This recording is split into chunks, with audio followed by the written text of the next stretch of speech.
Bonjour à tous et à toutes. Merci d'être là ce matin avec nous pour l'atelier.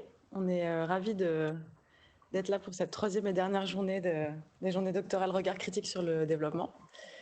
Donc l'atelier d'aujourd'hui s'intitule Terrain de recherche doctorale lié au foncier, expériences et ressources à travers les disciplines. Donc cet atelier, on l'a pensé à quatre ici, du coup, avec Thibaut, Kelly, Cécilia, et aussi on a le plaisir d'avoir Adrien qui est là pour représenter le groupe PhD Foncier, qui est un groupe de travail duquel Thibaut et moi on fait aussi partie. Donc c'est vraiment un effort de réflexion collective et de partage d'expériences, et rien que le fait de l'avoir préparé, ça a été hyper riche pour nous. Donc on est soit doctorants ou jeunes docteurs, et on a tous dans nos travaux engagé des recherches sur le terrain, avec une forte coloration foncier, plus particulièrement dans nos cas dans des pays dits du Sud. Du coup, le titre de cet atelier, il réfère au foncier comme le substantif, qui est devenu en fait un usage, voilà, le foncier.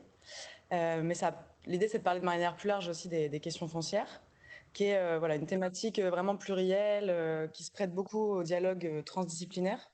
Donc c'est aussi ça qui nous a donné envie de faire cet atelier. Finalement, c'est une thématique qui est spécifique au sens où le foncier rural dans les pays du Sud va souvent être traversé par des enjeux politiques, des enjeux de violence, etc., qui font que le travail de terrain, il a aussi une dimension un peu particulière. Mais bon, on espère aussi que ce qu'on aborde ici peut être utile pour enfin, le travail de terrain en thèse en général. Du coup, nous, on a mobilisé des méthodes assez diverses, de l'ethnographie, l'observation participante, consultation d'archives, entretien. Et on a fait des séjours de terrain à durée variée, donc 2 fois 3 mois dans mon cas, jusqu'à 18 mois. Donc on a travaillé au Mexique dans le cas de Kelly, au Brésil dans le cas de Cecilia en psychologie et dans mon cas en économie. Oui, pardon, au Mexique dans le cas de Kelly en géographie. Et au Bénin en sciences politiques dans le cas de Thibaut. Et on a aussi vu, du coup, on avait fait un formulaire pour éventuellement s'inscrire ou remonter des thématiques et des profils et des zones géographiques d'intérêt. Donc, il y a certaines personnes qui ont répondu parmi vous, j'imagine. Du coup, il y a aussi finalement au moins une personne qui travaille sur l'Asie en Birmanie et plusieurs personnes qui travaillent sur l'Europe. C'est aussi de ton cas, du coup, Adrien, je crois. Ouais, en France. Et du coup, en termes de discipline, on a aussi eu quelques retours dans le formulaire de personnes outre nos 4 disciplines, en écologie politique, en urbanisme et études d'aménagement. Donc voilà, on est vraiment content de faire cet atelier aujourd'hui avec vous. Donc l'idée, c'est que, on va pas aborder de manière exhaustive tous les enjeux. Pardon, je ne sais pas comment passer le. On va pas aborder de manière exhaustive tous les enjeux, voilà, du travail de terrain ou du foncier, mais l'idée, c'est d'amorcer des discussions, des réflexions. On espère aussi peut-être de lancer, de renforcer des dynamiques collectives qui existent déjà avec le groupe PhD Foncier. On a aussi été en contact avec le groupe de recherche Co-Sud. Donc, je ne sais pas si... non, peut-être il y avait une personne qui devait venir, mais qui n'est peut-être pas encore arrivée. On pourra en parler si elle arrive. Qui est un groupe plutôt proche du Labo Prodigue. Voilà. Et donc l'idée, c'est qu'aussi on aborde voilà, des pistes, on ne peut pas tout aborder, mais on va aussi partager des ressources, etc. Et voilà, l'idée, c'est aussi qu'on puisse poursuivre les échanges après la séance d'aujourd'hui. Du coup, notre intervention, on l'a pensée en 3 temps. On va d'abord avoir une réflexion plutôt sur l'éthique de faire du terrain en thèse aussi, et aborder à la fois des questions un peu normatives, les institutions, la question de comité d'éthique avec l'expérience notamment de Cecilia, mais plus largement en fait aussi des stratégies ce qu'on appelait des stratégies de présentation de soi, voilà, comment on entre sur le terrain et comment on se présente. Il nous a semblé que c'était un peu un point important qui nous permettait d'aborder pas mal d'enjeux éthiques aussi, cette stratégie de présentation de soi. On reparlera aussi de l'éthique dans une troisième partie, mais plutôt dans la question de la restitution, qui voilà, nous permet en fait, encore une fois, de parler de pas mal de choses, à la fois nos questionnements par rapport à l'engagement dans la recherche aussi, et puis des questions de temporalité, quand est-ce qu'on peut restituer à qui, etc. Et la deuxième partie, elle est plutôt celle du côté pratique aussi et de comment on s'adapte face aux difficultés, aux défis du terrain. On fait partie de la génération entre guillemets Covid, donc on s'est rendu compte qu'il y avait pas mal de questions qui s'étaient posées, mais qui n'étaient pas si spécifiques que ça à la pandémie, mais même si elles étaient évidemment beaucoup plus saillantes et dramatiques pendant la pandémie, mais voilà, les questions d'accès au terrain, de terrain qui se ferme, de s'adapter, faire un terrain exploratoire, puis finalement changer de zone, etc. C'est des choses qui se posent à pas mal de personnes, même en dehors de contexte de pandémie. Du coup, on va laisser la parole à Adrien pour présenter le groupe PhD Foncier, puis après on passera à la présentation. Et l'idée, c'est qu'on soit pas trop long, maximum 45-50 minutes en tout, pour qu'on puisse vraiment avoir pas mal de temps d'échange avec vous tous et toutes. Eh bien, merci beaucoup. Merci à vous déjà pour l'invitation, pour permettre de présenter le groupe PhD Foncier. Encore une fois, c'est un peu l'idée, c'est qu'il puisse y avoir des dynamiques un peu collectives sur le foncier. C'est un peu la base de l'origine de pourquoi le groupe a été créé. C'est un groupe de doctorants, en fait, qui est horizontal et animé par des doctorants et pour des doctorants qui travaillent sur le foncier et qui fonctionne sur la base d'un binôme qui se renouvelle tous les 6 mois. Donc il y a vraiment la place pour une grande liberté dans l'animation, s'il y en a certains d'entre vous qui seraient intéressés éventuellement. Le groupe a été initié en avril 2022, en fait, sur la base d'un mail qui avait tourné sur différentes mailing lists, sur le constat que les doctorants qui travaillent sur le foncier n'ont pas forcément les mêmes approches, ne travaillent pas forcément dans les mêmes disciplines, et que du coup c'est un objet qui est vraiment très hétérogène et que c'est difficile parfois d'avoir des échanges autour de ces objets d'études-là. Donc l'idée c'était de pouvoir créer un espace entre doctorants pour pouvoir discuter au travers d'ateliers doctoraux mensuels, mais qui sortaient du coup du cadre de certains laboratoires de recherche. En fait, une des questions fondatrices qui était dans le mail, c'était avec qui échanger pour nourrir sa réflexion, l'exposer, la confronter, l'enrichir. Donc l'idée, c'est vraiment de pouvoir faire des ateliers doctoraux à fréquence régulière pour échanger sur des thématiques plus ou moins précises. Donc voilà, l'objectif premier du groupe, c'est de favoriser les échanges entre doctorants sur l'objet d'étude qu'est le foncier en proposant différentes thématiques. Pour l'instant, je reviendrai après dessus sur les séances qui ont déjà été réalisées, etc. Mais c'est pour sur ce constat que le foncier, il y a une multiplicité des approches qui peuvent être faites, une multiplicité des méthodologies pour l'aborder, des problématiques sociétales, et qui rendent parfois les échanges entre doctorants compliqués parce qu'il c'est pas nécessairement toujours le cas dans les laboratoires de recherche. Le deuxième objectif du groupe, c'était aussi de pallier à l'isolement de certains doctorants. Ça rejoint un petit peu le premier objectif. Et du coup, en proposant cet espace de travail et de réflexion mensuelle, c'était aussi de permettre une certaine mise en cohésion et mise en contact en fait, entre les doctorants pour pouvoir éviter de pallier aux limites des fois du doctorat, comme on peut le connaître aussi. Et ça se veut être en complément des journées d'études et de la communication qu'il peut y avoir. Le bilan de la première année, il est plutôt positif, c'est-à-dire qu'il y a eu des rendez-vous mensuels depuis sa création, avec à peu près une quinzaine, vingtaine de participants aux séances. Il y a eu plusieurs séances qui ont été faites, mais pour faire un retour un peu global, il y a une cartographie des acteurs du foncier en France qui avait été commencée. Il y a eu une présentation des approches du foncier en sciences politiques, des présentations de terrain, de retours d'enquête, des premiers résultats d'enquête. Donc tout ça pour dire qu'il y a aussi la place pour chacun de proposer des séances et que l'avantage c'est que c'est un groupe qui est organisé par des doctorants et pour des doctorants. Donc si vous avez d'autres idées, c'est aussi tout à fait possible. Il y a aussi des liens avec d'autres groupes de recherche, notamment le RJCF qui existait déjà depuis un moment, qui organise en général une ou deux journées d'études par an. Et du coup, l'année dernière, en janvier, il y a pu y avoir une rencontre comme ça entre différents membres du groupe. Là, pour le programme de cette année, du coup, merci pour participer sur cette séance-là. En novembre, il y aura aussi la présentation de travaux de terrain de Marie Jussomme en géographie et de Maxime Algis en sciences politiques. En décembre, Camille Laurent présentera son terrain en Argentine, qu'elle a fait en Argentine, pardon, et Charles Claron en sciences politiques sur un terrain plus français. Et en janvier, il devrait y avoir une séance sur les fonciers dans les Suds, avec une présentation de Valérie Andrier-Manque sur ses travaux à Antananarive, avec possiblement un rapprochement avec le groupe, le pôle foncier à Montpellier qui travaille sur les Suds notamment. Donc encore une fois, il y a la possibilité de faire plein de choses avec ce groupe de travail-là. Et vous avez du coup sur le slide derrière, les modalités pour pouvoir rejoindre le groupe de PhD foncier. Ça passe par vous avez le lien juste ici pour s'inscrire à la mailing list pour avoir toutes les informations. Et après, il y a le carnet hypothèse qui est présenté aussi ici, où vous avez en gros les comptes rendus des séances, etc., que vous pouvez consulter du coup après. Donc, n'hésitez pas à rejoindre le groupe. Et merci. Ouais, merci à toi.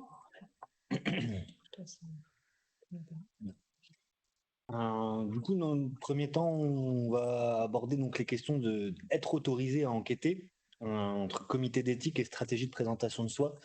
Je vais d'abord, dans un premier temps, parler justement de ces questions de stratégie de présentation de soi en repartant un peu de moi, mon propre expérience de terrain de thèse au Bénin entre 2016 et 2022.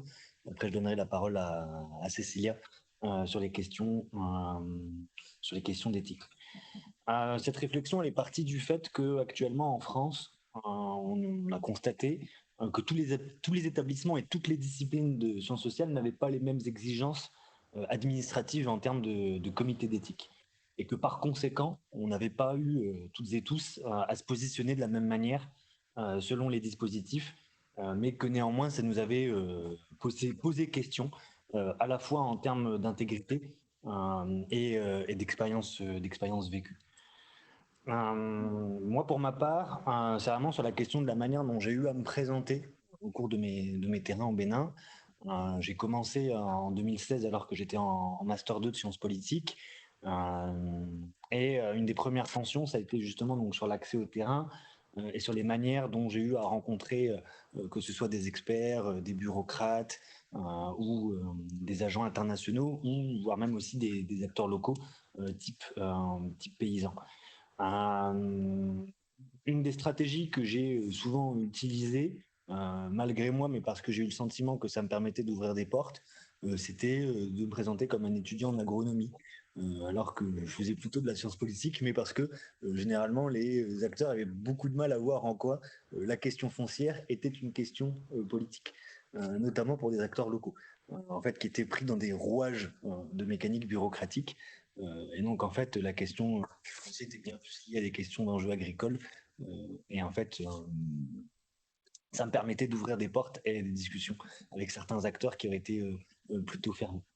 À l'inverse, à l'échelle nationale, avec plutôt des bureaucrates ou des acteurs internationaux, le fait de me présenter comme étant un doctorant en sciences politiques, j'ai été, malgré moi, catalogué comme un pseudo-expert.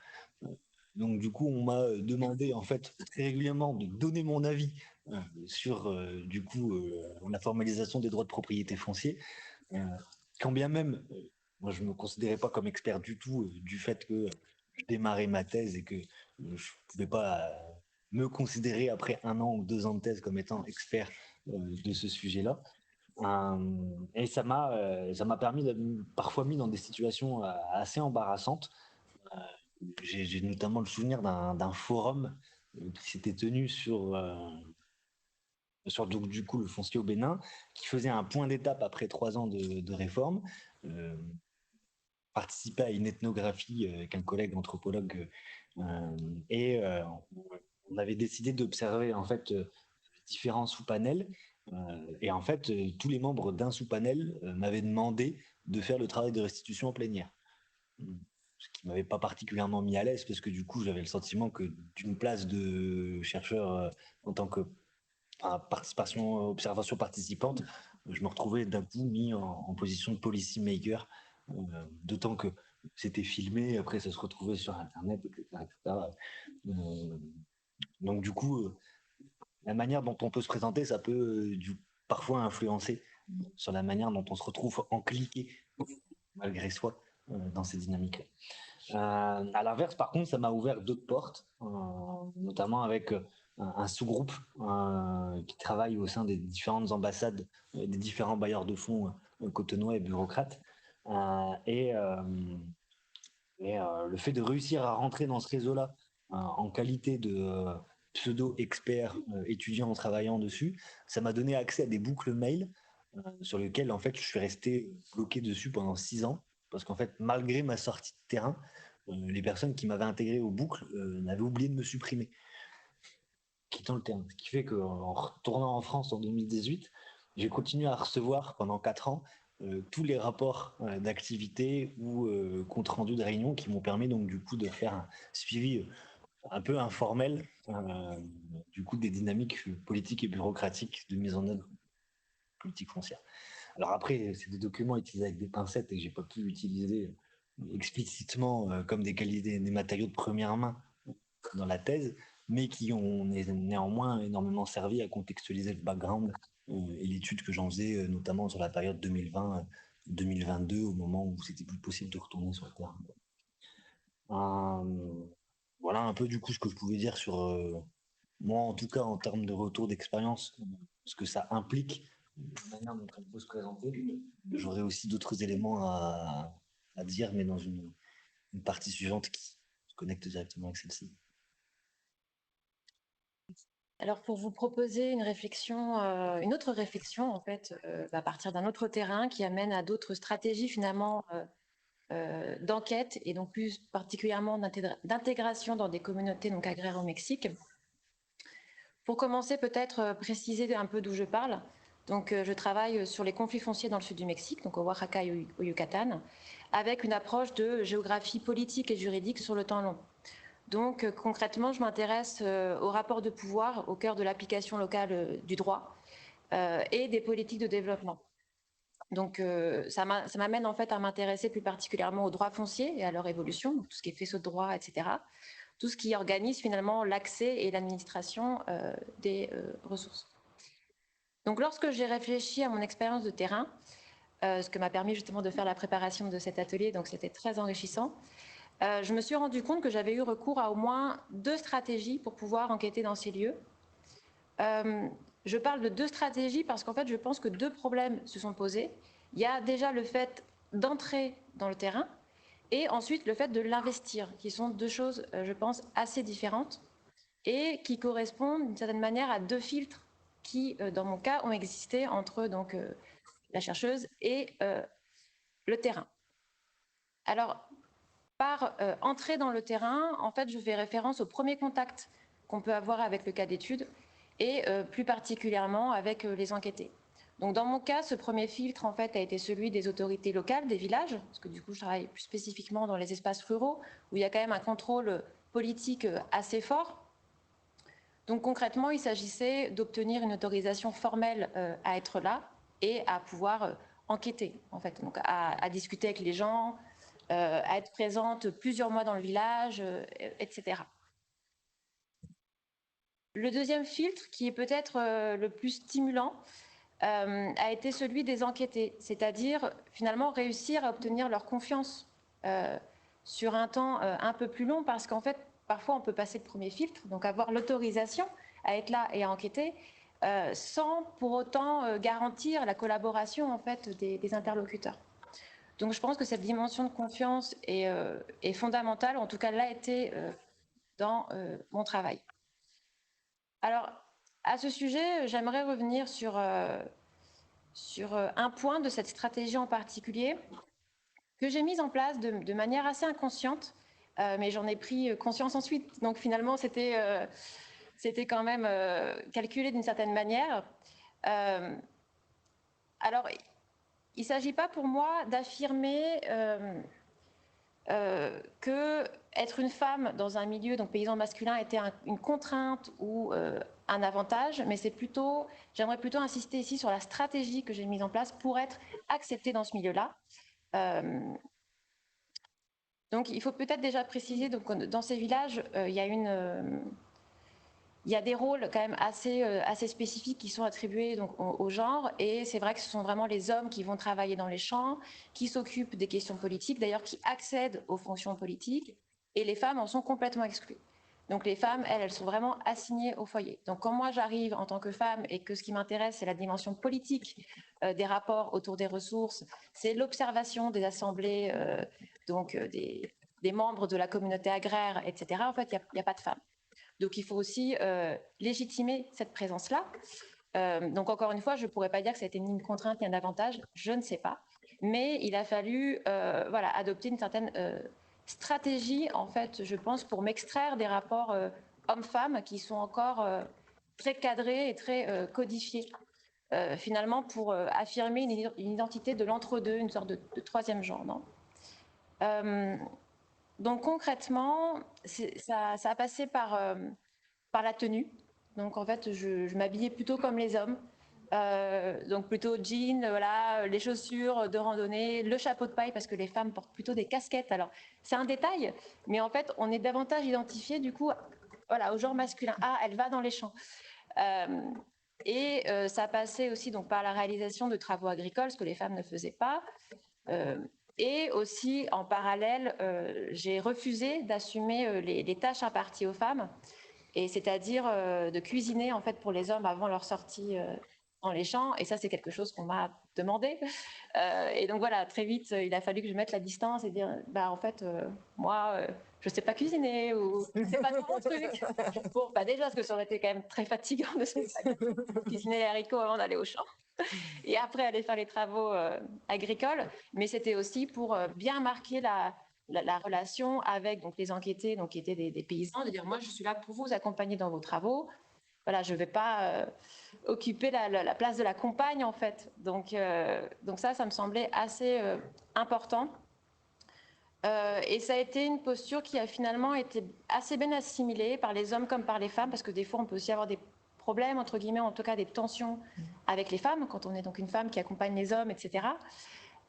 Donc voilà, ça c'était, je pense, très important. Et les rapports interpersonnels que j'ai pu avoir, finalement, s'en sont trouvés assez simplifiés, je pense, par cette posture que j'ai adoptée là, et m'a permis d'éviter certains désagréments liés au rapport genré. Voilà.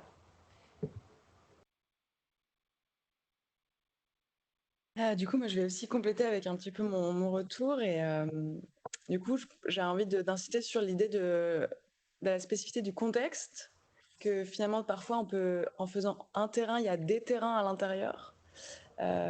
Et du coup aussi, peut-être, à la différence du coup de Thibaut et Kelly, moi, j'ai fait un séjour plus court. Et du coup, l'idée un petit peu de démystifier aussi la place de la recherche de terrain dans une thèse, et notamment par rapport aussi en fonction des disciplines. Donc du coup, juste pour situer, moi je suis inscrite en thèse en économie, économie politique, donc je fais pas de maths, etc. Je m'intéresse aux institutions et à la question de la violence et de la coercition dans l'allocation des ressources, en particulier la terre. Du coup, il y a une partie quand même qui est assez théorique et conceptuelle dans mon travail, pour plusieurs raisons, notamment le fait que il y a eu le Covid au début, donc j'ai passé 3 ans à réfléchir dans un bureau et que j'ai pas pu faire de terrain exploratoire comme je l'aurais souhaité dès le début en fait de mon doctorat. Et du coup, je me suis spécialisée sur le cas du Brésil. Voilà, aujourd'hui, donc là, je suis en début de 5e année. Aujourd'hui, je sais que je me suis spécialisée maintenant sur une région en particulier que vous voyez, qui est pointée par la flèche dans l'état du Pará, donc en Amazonie légale. L'endroit où le fleuve Tapajós se jette dans le fleuve Amazon. Et du coup, ce travail voilà, de terrain, en fait, il a été construit vraiment au long cours, puisque j'ai commencé ma thèse en septembre 2019, et j'ai réussi à aller pour la première fois au Brésil en 2022, au printemps 2022. Je suis dans un premier temps, en fait, j'ai fait un séjour en fait, exploratoire à Brasilia et à Rio, où il y a le laboratoire qui m'a le plus accueilli, qui travaille sur des questions voilà, agraires, le CPDA. Et donc voilà, ce terrain, en fait, j'avais envie de parler de la pluralité en fait des contextes, parce que on n'a pas les mêmes stratégies de présentation et on ne vient pas vraiment faire la même chose si on est dans un rassemblement militant indigène dans la capitale. Brasilia, c'est la photo du coup de gauche. Ou si on est auprès de personnes, de leaders syndicaux au cœur de l'Amazonie légale, bon, pour illustrer avec la photo de droite.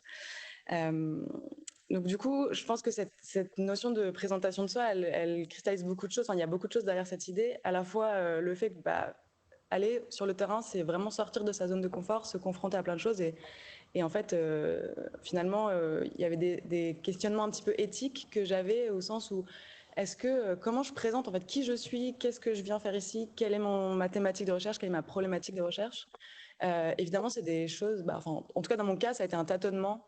Et du coup, ça a évolué aussi en fonction des rencontres que j'ai faites. Je me présentais pas de la même façon au début de mon séjour en 2022 et à la fin de mon deuxième séjour en 2023 dans des régions différentes. Donc ça, je pense que c'est important en fait de réfléchir à ça en amont et avec le recul, j'aurais aimé le faire mieux en amont. Je pense que c'est un peu la stratégie que j'avais envie de partager avec vous du coup. Donc l'importance de ces terrains exploratoires et des liens en fait avec des personnes, enfin, surtout quand on fait du terrain en tant que la personne blanche européenne dans un pays du Sud, voilà, sur des questions rurales notamment. Voilà, cette question de partenariat aussi avec des collègues qui font de la recherche sur place a été super importante. Et du coup, Hélène est là aujourd'hui. On s'est rencontrés à Brasilia et merci beaucoup voilà, pour tout ce que tu as fait. Et, donc, essayez vraiment le conseil, si vous avez un profil similaire au mien, que j'avais envie de donner, c'était cette stratégie en fait de partenariat et de co-construction.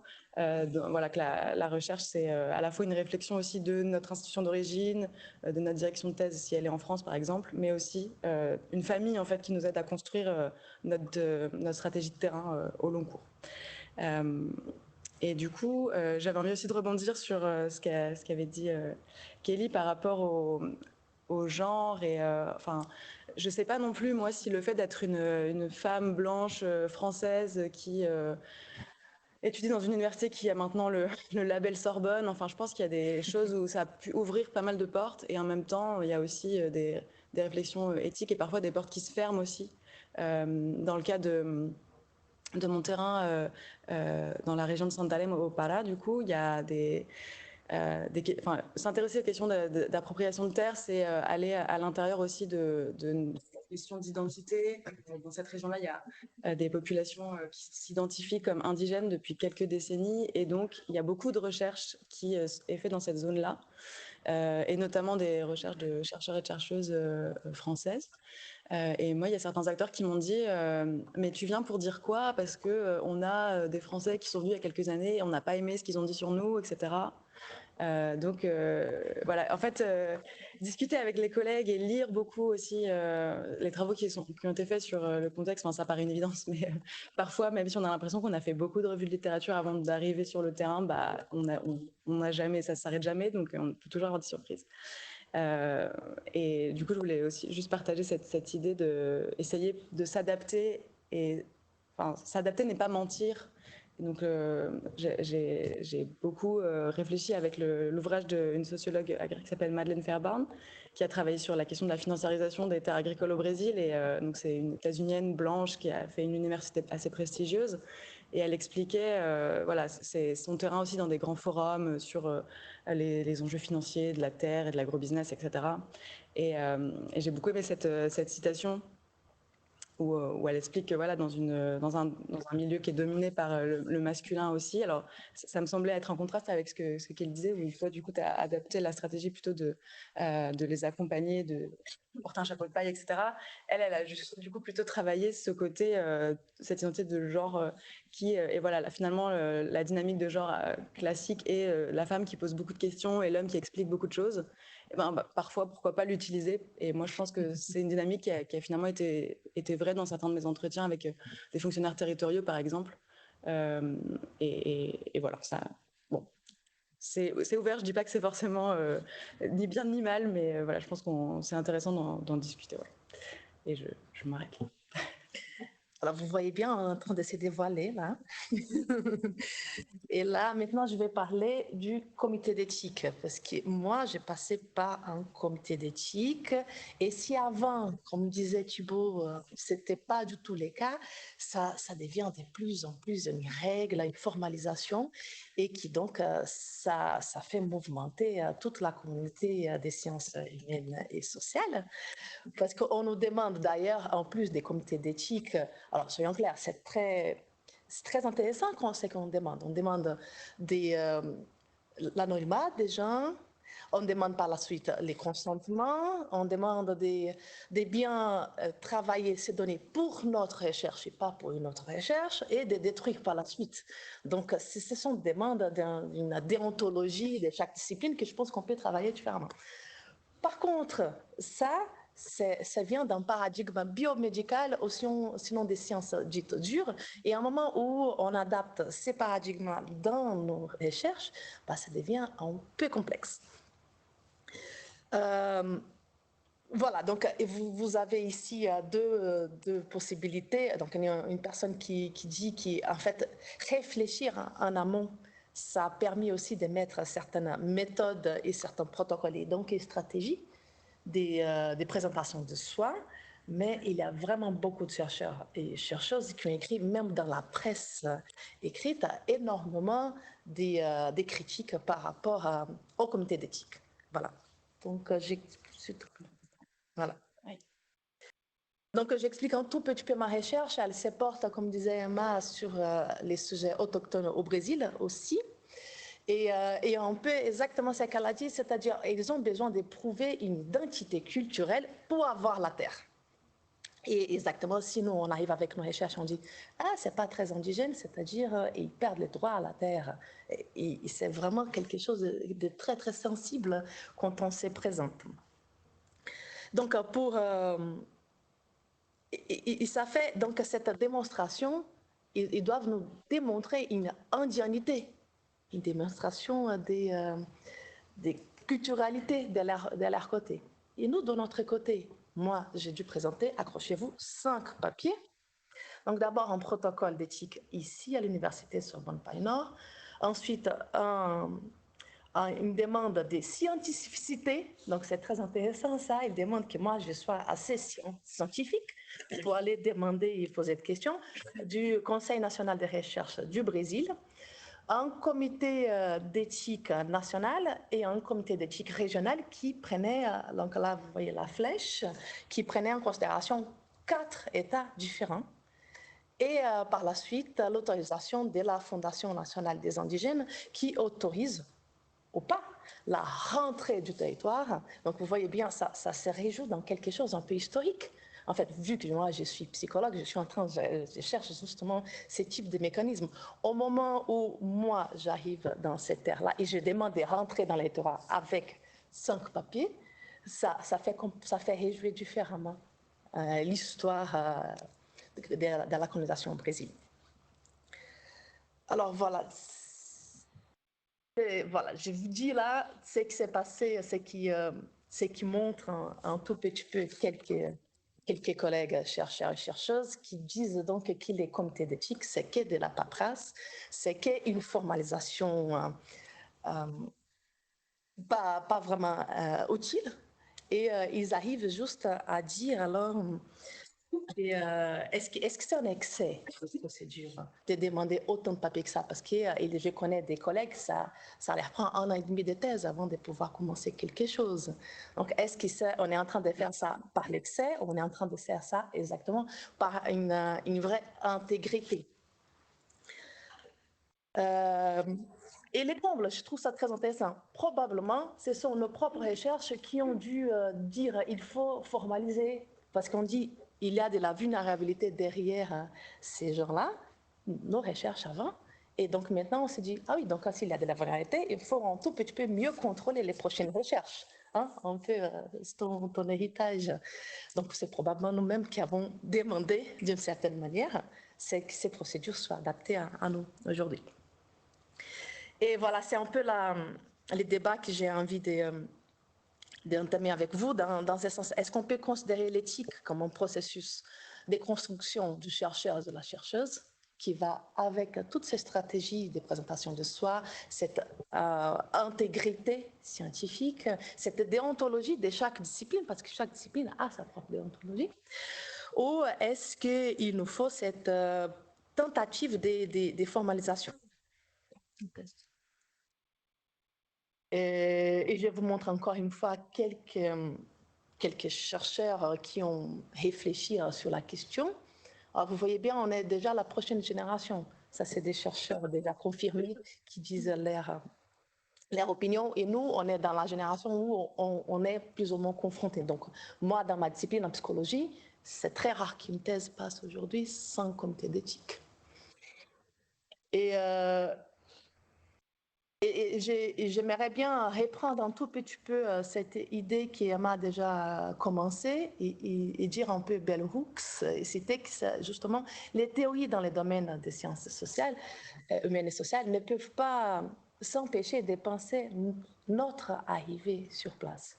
Parce que moi, je suis d'origine brésilienne, je pense que mon accent très léger a dû vous donner cet indice, mais quand même, j'arrive avec les mêmes logos et je suis blanche sur place et j'arrive pour poser des questions et qui peuvent enlever la terre. Donc ça c'est réjoue tous ces mécanismes et c'est justement ces documents qui sont assez pénibles, hein, je ne cache pas, c'est très pénible. Il faut être résilient. Voilà, on est dans la thématique de la journée. Il faut être très résilient pour réussir et que ça soit critique ou pas, on peut critiquer ou pas. Mais pour moi, ça m'a mis, c'était une manière de réfléchir à ma place en tant que cette chercheuse qui arrivait avec les labels chercheuse française. Et, et donc, c'est exactement ça qu'Ibel Hooks dit. Et après ça, je me suis dit, donc ma place, il va falloir que ça soit une vraie place d'écoute. Et comme ça, j'ai pu réfléchir à tout un protocole d'éthique avec ma méthodologie. Et voilà, pour l'instant, je vais passer la parole à Thibaut.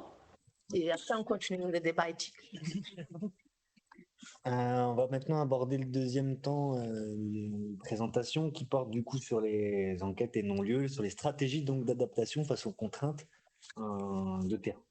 On va ici plus spécifiquement aborder en fait les difficultés d'accès à terrain, notamment lorsqu'un terrain se ferme avant le début de l'enquête ou au cours de celle-ci, et ce qui peut mener donc en fait à des réorientations de thématiques, à des changements de pays étudiés ou des changements de cas d'études. Lorsqu'un terrain devient moins accessible ou complètement accessible après le début de l'enquête, celui-ci peut être maintenu, la thématique peut être adaptée, mais si ça se ferme complètement, ça peut poser donc la question de l'usage, notamment qui ont déjà prévu. Par ailleurs, une contrainte supplémentaire, c'est donc cette génération de Covid qui nous a semblé que ces réflexions et stratégies adaptatives avec les questions qui se sont posées de manière particulièrement aiguë ces dernières années. Je vais commencer là aussi donc avec ma propre expérience qui n'est pas liée au Covid, mais qui est liée au cadrage de ma thèse lorsque j'ai commencé celle-ci. J'avais donc évoqué le fait que j'avais travaillé sur le Bénin. Effectivement, le produit fini est une monographie sur la réforme foncière au Bénin, mais le cadrage initial portait en fait sur la question des policy transferts et en fait la circulation des politiques publiques, des modèles de politique publique, avec en fait en focal la question cadastrale. Au Bénin, ils sont actuellement en train de monter à l'échelle sur la réalisation d'un cadastre au niveau national, particulièrement inspiré de l'expérience rwandaise. J'ai donc en fait au début pour projet en fait de travailler sur une enquête multisituée ou comparative, en tout cas plutôt multisituée que comparative, sur du coup en fait les transferts de politique publique avec donc un terrain d'étude au Rwanda. Rapidement, je prends contact donc du coup avec des chercheurs qui travaillent déjà sur ces questions-là. Il y a notamment une unité qui est fortement présente à Louvain-la-Neuve autour de Anne Sums. Et très rapidement, je suis mis en garde sur les difficultés en fait d'accès au terrain rwandais. Je dis que ce ne sera pas la même musique qu'au niveau des administrations béninoises où en fait l'accès se retrouve beaucoup plus compliqué. On m'évoque rapidement le fait qu'il faut passer par un comité qui va valider l'enquête préalable au niveau de l'administration rwandaise et du ministère de l'Éducation supérieure. Que ce comité se réunit 2 fois par an, ce qui donc en fait rend d'autant plus les choses d'autant plus compliquées qu'il faut valider le protocole d'enquête par l'administration rwandaise. Sur une question aussi touchy que celle du foncier, ça obscurcit grandement mes chances d'enquête. Ce qui m'est conseillé alors, c'est d'abord de faire un terrain exploratoire au Rwanda, de partir tout simplement avec un visa de touriste et d'aller rencontrer en fait des associations qui travaillent sur les droits fonciers pour pouvoir me faire un peu aiguiller dans les arcanes pour pouvoir essayer de rentrer dans les zones grises ou en tout cas de contourner sur des statuts d'étudiants stagiaires ou autres pour contourner donc du coup le fait de devoir faire une enquête formelle. J'arrive donc au Rwanda en janvier 2018 par le biais d'une association qui s'intitule Accord, qui travaille avec le CCFD Terre Solidaire. Et en fait, je suis rapidement aiguillé par le président de cette association-là, qui du coup accepte de plus ou moins pistonner pour pouvoir obtenir des autorisations de la part de l'administration rwandaise, le Rwanda Land Management and Use Authority, qui est donc en fait l'administration déconcentrée rwandaise en charge du cadastre. Il me dit que si jamais j'ai une autorisation de cette administration-là, il acceptera donc que je sois observateur des activités de cette association. En fait, je me retrouve assez rapidement pris dans un encliquage où en fait, on m'envoie d'un bureau à un autre demander tel papier qui doit être contresigné par telle ou telle autre direction générale. Et au final, pendant 3 semaines, je fais du tourisme parce que je ne peux tout simplement pas enquêter et que en fait, je suis conditionné en fait à des autorisations qui sont en suspens. Je réussis à obtenir donc des rendez-vous assez rapidement avec les différents DG qui me promettent donc des lettres, en l'occurrence 2 DG, 2 services différents. Et en fait, j'obtiens une lettre d'un DG, mais l'autre me la refuse. Finalement, mon séjour arrive à son terme, rentre en France sans avoir mené aucune observation, réalisé aucun entretien, avec une autorisation sur 2. Succès plutôt relatif. Je suis mon directeur de thèse à dire qu'une monographie, ce sera très bien quand même.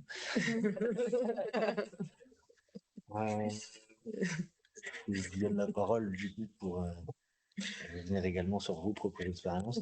Ouais, du coup, je vais continuer avec ces questions d'accès au terrain difficile. Et voilà, donc, comme je disais, j'ai commencé en 2019. Je ne savais pas trop encore préciser la question de recherche. Je savais que je voulais faire du terrain, etc. Puis bon, très vite, début 2020 arrive la pandémie. Donc, moi, à la fin de ma 2e année de thèse, mon comité de suivi m'a dit: mais vous êtes sûr que vous voulez travailler sur le Brésil et vous êtes sûr que vous voulez faire du terrain, vous voulez pas faire une thèse théorique? Et bon, voilà. Donc je pense que parfois aussi on peut essayer de faire le deuil avec certaines ambitions. Voilà, passer d'une étude multisituée à une monographie, ça peut aussi être bien. En fait, faire de la recherche, c'est faire des choix et laisser de côté certains chemins qu'on ne pourra pas emprunter tout de suite. Et ça peut être bien aussi. Voilà.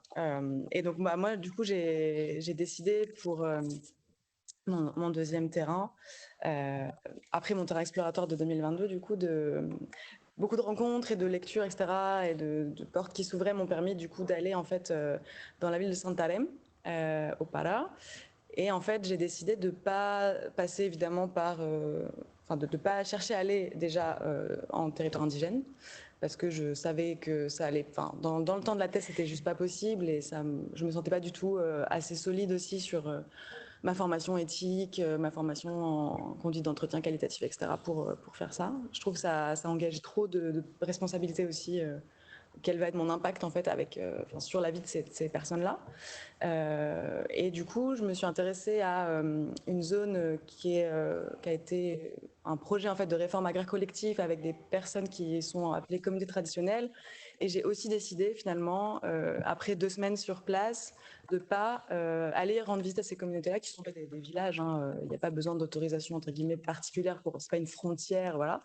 Mais entre en fait le contexte de sécurité avec pas mal de menaces de mort, de lideranza de ces communautés-là, etc.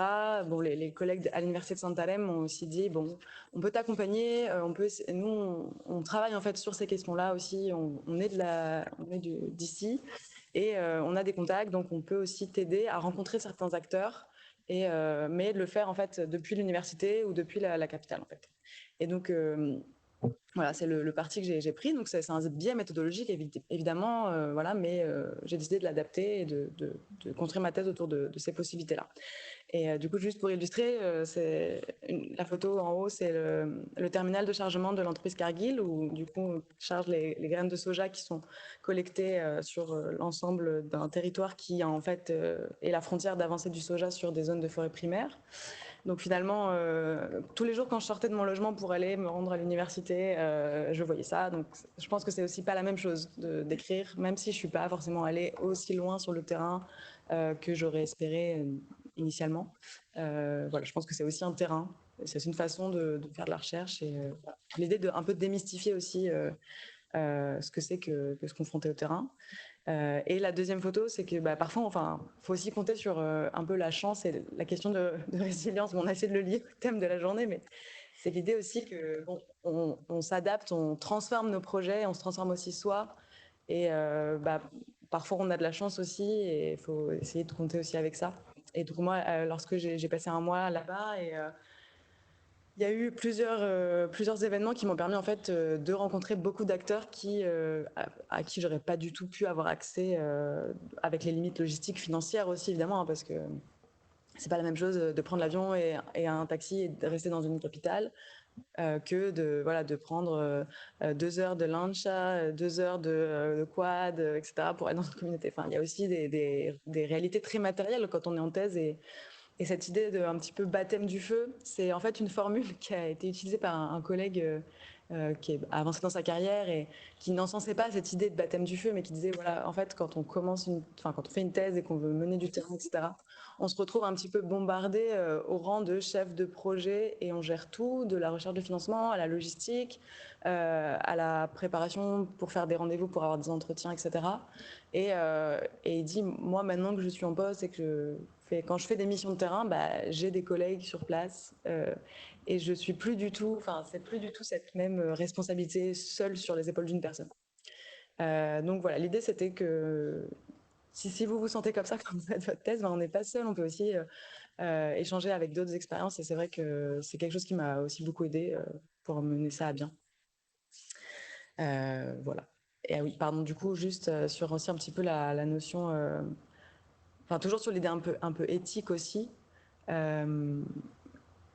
Ce choix que j'ai fait de ne pas aller dans certaines communautés, c'était aussi une réflexion pour éviter une sorte un peu d'extractivisme scientifique, enfin au sens où finalement quand on arrive aussi à voir la réalité des personnes, des acteurs qu'on veut étudier, finalement ne pas avoir réussi à faire un entretien, ça a été peut-être un problème pour ma stratégie empirique, etc. Mais finalement, c'est pas très grave. Enfin, faut relativiser au sens où on est face aussi à des personnes qui sont menacées de mort, etc. Donc, voilà, je pense que c'est très important toujours de remettre les choses à leur place et que la recherche, c'est aussi pas forcément toujours la priorité, évidemment. Donc, voilà. Et du coup, j'avais mis des photos des personnes avec qui j'ai fait des enquêtes.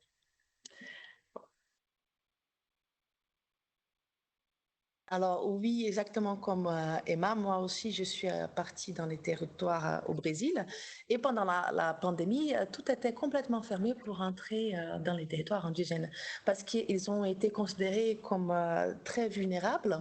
Donc là, ça date de quelque chose un peu historique, accès au vaccin et aussi pendant la colonisation, c'était énormément les pestes européennes qui ont tué une bonne partie de la population locale. Donc, ils étaient considérés comme très, très vulnérables. On ne pouvait pas du tout, et en plus, ils étaient les premiers de queue pour prendre les vaccins. Au moins, le système de santé brésilien, il était en place. Mais donc, moi aussi, j'ai dû trouver une sortie dans la méthodologie. J'ai tout simplement dit, je vais débuter par des entretiens en ligne.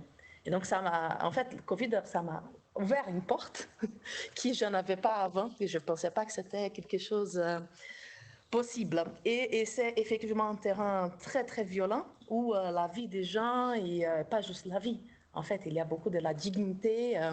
Et moi, je travaille beaucoup avec les genres aussi.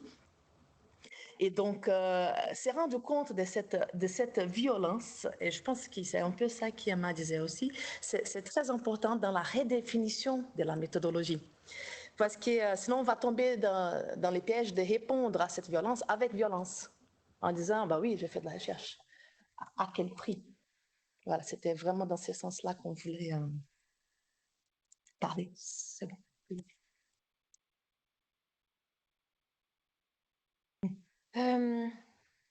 Alors finalement, avec les expériences que vous venez de présenter, on se rend bien compte que les terrains qu'on envisage d'étudier ne sont pas neutres et surtout pas figés.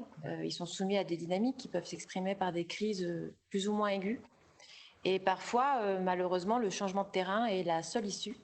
Alors ça n'aboutit pas forcément à un terrain avorté comme dans le cas de Thibault, mais ça peut être un changement donc, de terrain qui finalement fait partie aussi des stratégies d'adaptation quand on est chercheur.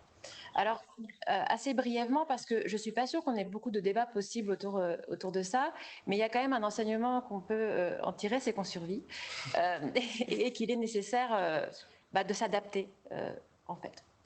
Donc, pour illustrer un petit peu ça, concrètement, dans mon cas, en master, j'avais un projet de recherche qui portait sur le Nicaragua. C'était en 2018. Et en avril 2018, donc 3 mois avant mon départ sur le terrain, le pays est traversé par une grave crise politique qui se poursuit jusqu'à présent et qui fait suite à un virage autoritaire du gouvernement, donc qui rend l'enquête impossible. Donc j'ai un changement de sujet, parce que c'était plutôt sur les questions urbaines pour le coup, et un changement de pays qui s'impose à moi, donc 3 mois avant le départ sur le terrain. Voilà, et ça n'a pas empêché de faire un bon mémoire et de pouvoir poursuivre, mais c'est vrai que c'est déstabilisant, quoi. Donc il faut pas, on est face parfois à des situations qui peuvent nous impressionner, nous déstabiliser, mais je pense qu'il faut vraiment comprendre que ça fait partie finalement aussi de l'ADN du chercheur, d'être en mesure de s'adapter, de rebondir et de voir voilà, comment s'en sortir dans tout ça. Et ma deuxième expérience donc de changement de terrain, je l'ai eue en doctorat. Donc c'est pas la même échelle. Parce qu'en fait, ça a à voir, je pense, avec la difficulté à sélectionner les cas d'études à distance. Parce que des fois, on se dit, bon, on a identifié, dans mon cas, j'ai identifié les conflits, super, ça a l'air vraiment intéressant, ok, mais en arrivant, en fait, on se rend compte que l'enquêtabilité, entre guillemets, des lieux n'est pas tout à fait celle qu'on avait envisagée. Et en fait, il y a des endroits où simplement, c'est pas possible d'enquêter en raison de la violence. Donc, le cas que j'avais choisi au Oaxaca, par exemple, donc il y a eu plusieurs assassinats, qui fait que effectivement c'est pas possible d'enquêter et c'est pas tant une question de sécurité du chercheur parce que je pense pas qu'on soit exposé contrairement aux journalistes, mais c'est la sécurité en fait de nos interlocuteurs. Donc là ça pose une vraie question. Donc moi je suis arrivée au Oaxaca, je me dis bon j'ai mon cas d'étude et non. Donc j'ai dû chercher un autre conflit. Bon il y en a pas mal dans le secteur, mais voilà, trouver un conflit finalement enquêtable. Et c'est pas qu'une question c'est pas juste une préoccupation de bon où est-ce qu'on va enquêter finalement, mais ça peut aussi amener à repenser les termes de la comparaison. Et dans mon cas, ça m'a forcé à les repenser, puisque le premier conflit que j'avais identifié au Oaxaca, c'était un conflit minier qui ressemblait un petit peu à mon conflit du Yucatan, donc un conflit qui découle d'investissements privés voilà, autour du foncier. Et finalement, le conflit que j'ai retenu au Oaxaca, c'est un conflit plutôt intracommunautaire, donc d'une autre nature. Donc ça m'a forcé à inverser ma démarche, plutôt que de prendre deux conflits qui, dès le départ, me semblaient similaires et de voir un petit peu voilà, les processus qui les traversaient. C'était un parti pris finalement de prendre deux conflits différents pour les croiser et me rendre compte que les processus de négociation du droit, ce qui m'intéresse, ne sont peut-être pas si différents que ça. Donc voilà, ça m'a forcé aussi à avoir un déplacement méthodologique qui me semble intéressant aujourd'hui, maintenant que j'ai fait mon deuil du premier terrain. Voilà pour cette question-là. Ouais. Du coup, le troisième point de notre présentation qui nous a semblé quand même très, très intéressante, c'est celle de la restitution. Parce que la restitution est de plus en plus pensée comme un impératif éthique des recherches en sciences sociales. Donc, elle peut mener à conditionner la recherche, comme dans ton cas, Cécilia, dans le cadre d'un protocole de type comité éthique. Mais dans la pratique, la restitution pose une série de questions aux jeunes chercheurs et qu'on voulait aborder à travers donc, nos expériences. Alors, d'abord, on va restituer un petit peu les questions qui traversent la question de la restitution, pour ensuite voir comment nous, finalement, on a pu en traiter quelques-unes, parce qu'on ne peut jamais tout appréhender, à travers nos expériences. Donc, le premier questionnement, c'est sans doute, qu'est-ce qu'on restitue? Est-ce qu'on restitue le savoir produit? Et ça, cette option pose 3 défis. Déjà, quelle partie du savoir est-ce qu'on peut restituer? Parce qu'on ne peut pas tout restituer. Comment rendre accessible aux acteurs un savoir beaucoup trop jargonneux dans le cadre d'un document de type thèse? Et justement, on en parlait hier matin lors de l'atelier. Et la troisième question, c'est quel serait le format de restitution selon les enquêtés? Un document écrit, donc type rapport, est-ce que ce serait plutôt une réunion de restitution, etc. Donc voilà, et ça pose aussi finalement la question de savoir si les savoirs produits peuvent être utiles aux premiers intéressés. Ça ne me semble pas si net. Par exemple, on peut considérer qu'il y a certains savoirs qui peuvent potentiellement, dans les sphères, dans l'arène locale, l'arène politique locale, qui peut au contraire attiser les conflits au sein des sociétés locales. Donc dans ce cas-là, qu'est-ce que le chercheur finalement peut offrir aux enquêtés en échange de leur collaboration? Et de cette manière, on déplace un petit peu la question de la restitution vers celle de la contrepartie, qui est aussi une dimension assez importante, je pense. Et à ce sujet, il y a de plus en plus de débats d'ailleurs sur la possibilité de rétribuer, rémunérer les enquêtés. Pour notre part, ce n'est pas quelque chose qu'on a appliqué, mais c'est vrai que ça fait partie des choses qui sont en débat, et je sais qu'il y a des collègues qui font ça maintenant. Ça pose également la question de à qui restituer. Parce que dans le cadre d'une enquête de terrain, on est amené en fait à enquêter différentes personnes, différents statuts. Donc admettons, classiquement dans les études foncières, dans les Suds, ça va être les membres, admettons, d'une communauté rurale, des fonctionnaires des administrations publiques, des responsables politiques. Donc finalement, à qui est-ce qu'on restitue? Et ça pose une vraie question parce que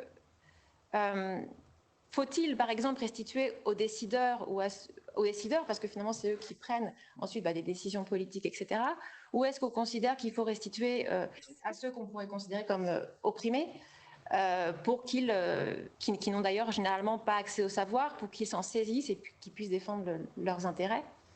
Donc voilà, ça fait aussi écho à la question de l'engagement, mais aussi de l'objectif même de la restitution.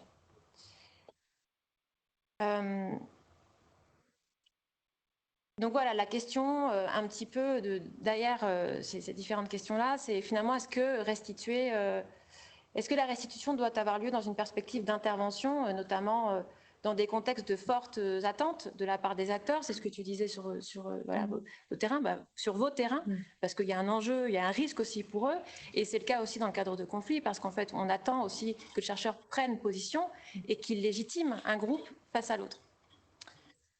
Et enfin, la dernière question qui nous semblait très importante, et c'est à partir de celle-ci qu'on va organiser justement l'exposition de nos expériences, c'est celle de la temporalité de la restitution, parce que finalement, est-ce qu'il faudrait restituer en quittant le terrain? Mais on n'a pas toujours le regard vraiment sur ce qu'on a pu prélever comme données, on n'a pas le regard analytique, donc qu'est-ce qu'on restitue? Ou est-ce qu'il faudrait finalement revenir pour restituer une fois qu'on a peut-être même soutenu la thèse, et ça pose des questions de comment on fait pour revenir, parce que évidemment c'est un coût.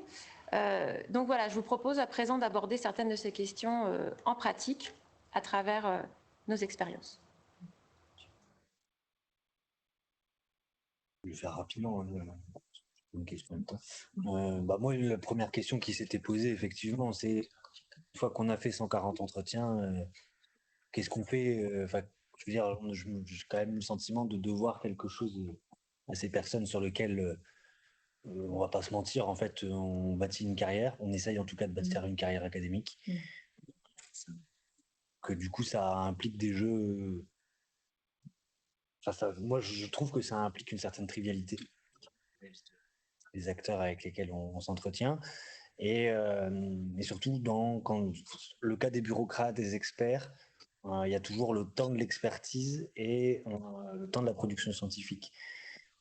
Généralement, moi, on m'a souvent demandé alors, tu penses quoi de ça? Quand est-ce qu'on va pouvoir voir ce que tu as écrit, etc., etc. Et en fait, on fait un terrain d'études entre 2016 et 2018. On soutient une thèse en 2022 et les papiers scientifiques vont sortir en 2024. En gros, je veux dire que c'est périmé d'avance. Bon, en fait, là, clairement, d'un point de vue empirique, pour mes enquêtés, il y a déjà eu 2-3 générations de VI qui leur ont succédé. Et En fait, il y a déjà eu des réorientations, etc., etc.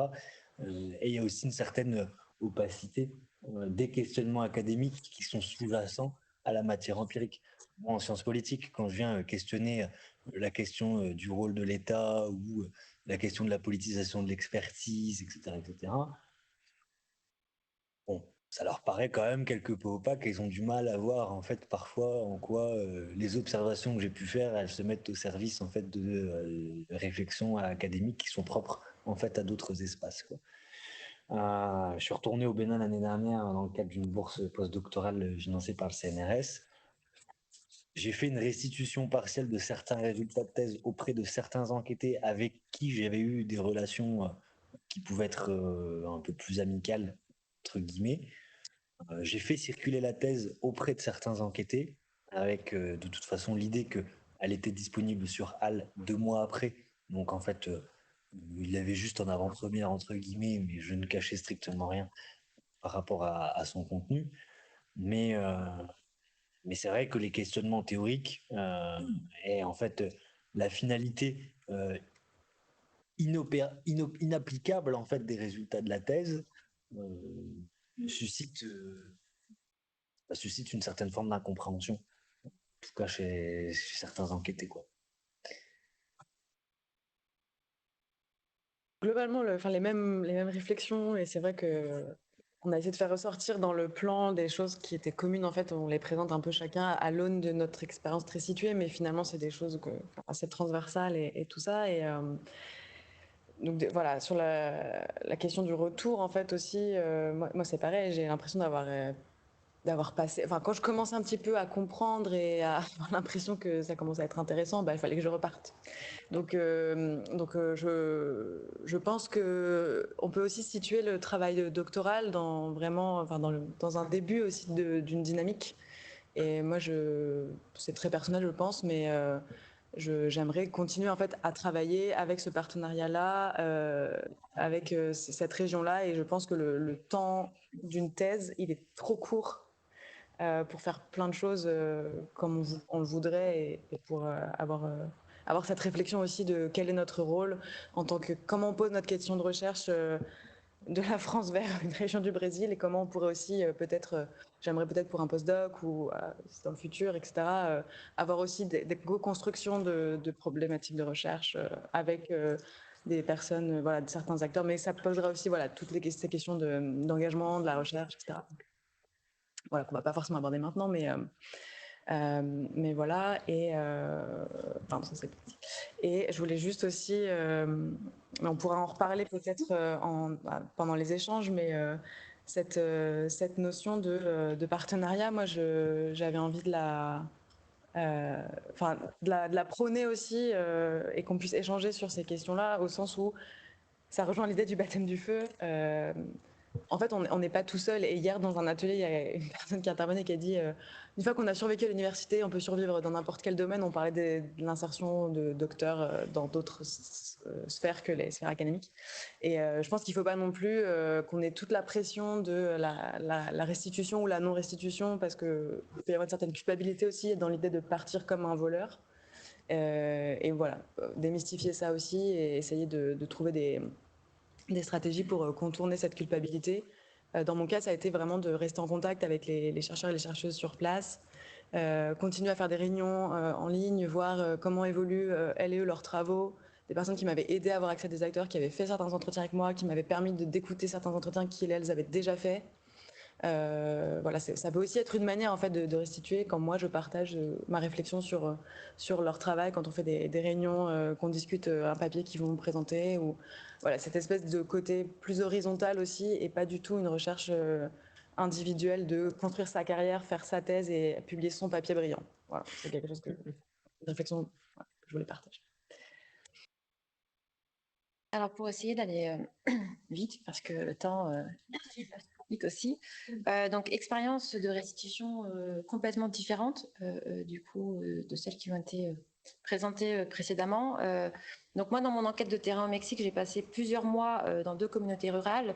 Donc, forcément, ça crée aussi des liens et ça crée peut-être voilà, un devoir quand même de contrepartie qui est peut-être plus prononcé que quand on passe peut-être plus rapidement dans des villages ou quand on a une multitude de villages qu'on étudie. Il y a un engagement en fait de soi d'ailleurs au quotidien qui fait qu'on leur doit quand même ces choses-là. Donc moi j'ai envisagé plusieurs phases de contrepartie ou restitution que je vais vous présenter assez brièvement. La première phase correspondait au temps de l'enquête. Alors elle se divisait en 2 temps. C'était déjà donc tout au long de l'enquête, je me suis rendue en fait disponible pour réaliser différentes tâches de soutien aux autorités agraires. Donc c'est passé par un soutien informatique, aide à la rédaction, de rédaction de documents administratifs, organisation des archives qu'ils avaient depuis les années 1900. Voilà, donc il y a eu cette dimension-là. Il y a eu aussi une restitution, plus à proprement parler, à la fin de mes terrains, qui a été en fait envisagée comme une forme de restitution publique qui visait à remercier quelque part les villages avec lesquels j'avais travaillé. Donc voilà, il y a une présentation publique, j'ai mis une petite photo de cette représentation-là. Donc là, j'ai présenté les données que j'avais sur l'histoire des organisations agraires et des territoires en question au Mexique, ainsi qu'une restitution photo. Donc en plus, c'était un moment vraiment qui faisait partie de la vie locale, qui était quand même assez intéressant.